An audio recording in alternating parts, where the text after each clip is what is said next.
আমরা গত ক্লাসে ক্রমবাচকের প্রথম 10টা শিখছিলাম, তাই না? জি।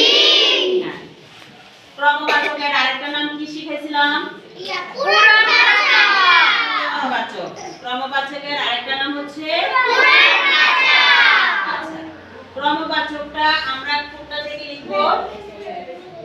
অঙ্কবাচক থেকে লিখব। ঠিক আছে, অঙ্কবাচকটাকে আমরা ক্রমবাচকে লিখব, অঙ্কবাচককে আমরা ক্রমবাচকে নিব। অঙ্কবাচকের আরেকটা নাম কি? পুরনবাচক। সংখ্যাবাচক। অঙ্কের আরেকটা নাম হচ্ছে সংখ্যাবাচক। 1 2 3 4 5 এগুলো হচ্ছে অঙ্কবাচক। ঠিক আছে, শুরু থেকে 9 পর্যন্ত এগুলো কি অঙ্ক। ঠিক আছে, অঙ্ক দিয়ে আমরা সংখ্যা তৈরি করি, তাই করি না? জি। আচ্ছা, এখন আমরা আজকে 11 থেকে 20 পর্যন্ত শিখব ক্রমবাচক। 11 থেকে 20 পর্যন্ত ক্রমবাচক বা পুরনবাচক কি নাম হয় সেটা আমরা শিখব।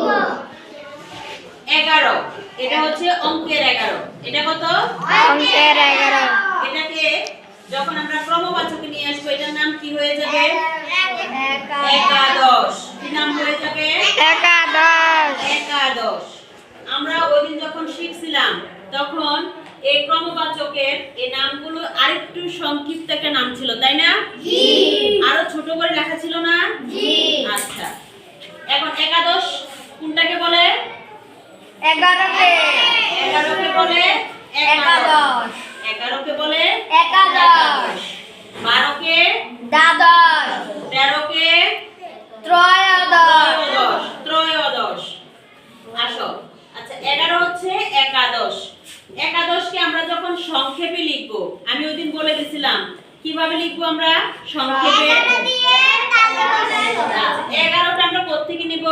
এই অঙ্কবাচকের 11টা আমরা এখানে লিখব। ঠিক আছে, আমরা তো জানি 11কে কি বলে? একাদশ, তাই না?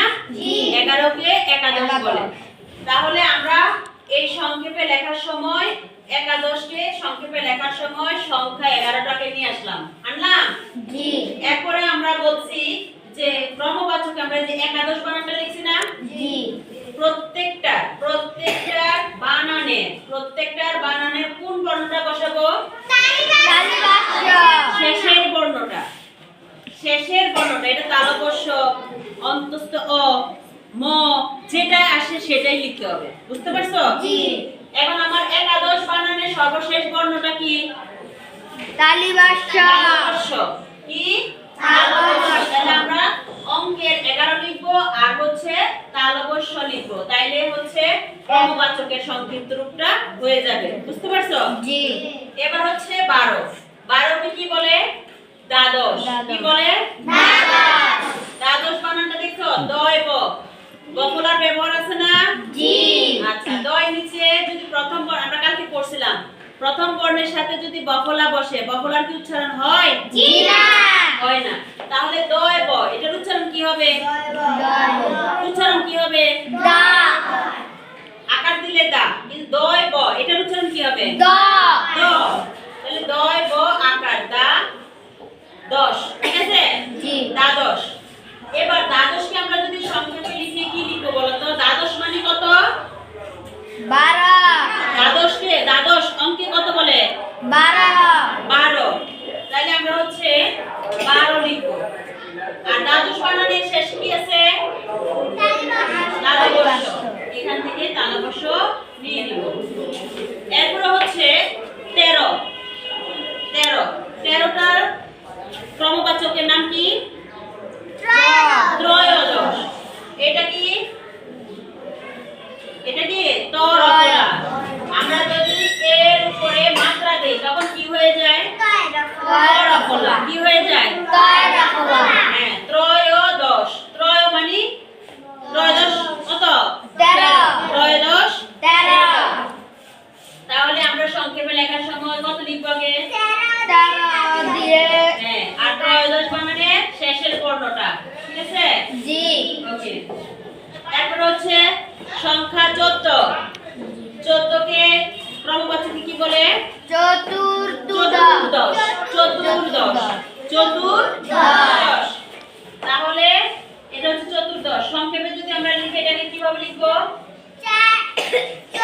14 দিয়ে শেষের বর্ণটা। হ্যাঁ, তালবস্য। এরপরে 15 15 কি কি বলে? পঞ্চদশ। পঞ্চদশ। পঞ্চদশ কে আমরা কিভাবে লিখবো? 15 দিয়ে তালবস্য। এরপর হচ্ছে 16 16 কে বলে ষোড়শ। কি বলে? ষোড়শ। ষোড়শ। এই 16 দিয়ে শেষের বর্ণ। শেষের বর্ণ তালবস্য। 17 সপ্তদশ।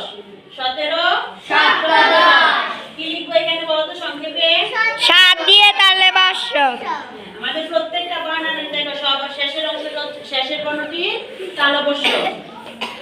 18 অষ্টাদশ। 18 কি বলে? কি লিখবো? 18 দিয়ে শেষের বর্ণ। হ্যাঁ, তালবস্য। 19 19 19 কে বলে? ঊনবিংশ। ঊনবিংশ। ঊন শব্দের অর্থ হচ্ছে কম। ঊন অর্থ কি? বিংশ মানে বেশি। বিংশ অর্থ 20। তাহলে ঊনবিংশ শব্দের অর্থ কি? 20-এর চেয়ে কম। 20-এর চেয়ে কম। তাহলে 20-এর চেয়ে কম এটা কত? 19। হ্যাঁ, মানে বিংশের আগের শব্দটা হচ্ছে ঊনবিংশ। ঠিক আছে? জি। আবার বলো, ঊন অর্থ কি? কম। কম।